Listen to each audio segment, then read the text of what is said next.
This is actually kind of a decently interesting topic. And the topic is specifically if you are graduating from college and you want to take what a lot of people call a gap year, as in like after college, I'm going to take a year off and kind of do whatever. Famously, many people go to like certain countries, Latin America, Southeast Asia being the most popular destinations, and they like kind of do, I don't even know, for a whole year.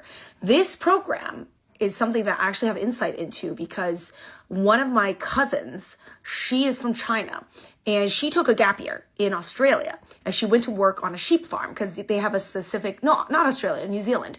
They have a specific visa for a lot of Chinese students who go there and work on sheep farms. So she had this visa, and her specific reason for taking this excursion of a gap year for her was to learn English, was to improve her English, expand her worldview, and she did it right after undergrad. So this made her a very attractive hire because once she was done with this program, she went back to China.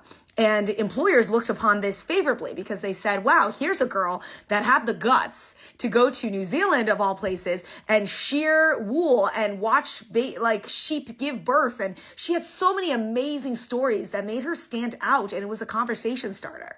So for her, it was a really positive experience and helped her land a fantastic job at a consulting company, one that she still works at to this day. And she lives a very comfortable life and has a very successful career. So there are many positives to taking a gap year because it helps you expand your worldview and helps make you a much more interesting candidate.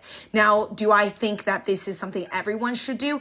You should be very careful depending on your life circumstances. For me, a gap year was not possible because I didn't have money. Like I didn't have money to afford a gap year. And so I wanted to start making money as soon as possible. So I think everybody has a different motivator on what they need to do and what's best for them in their unique situation.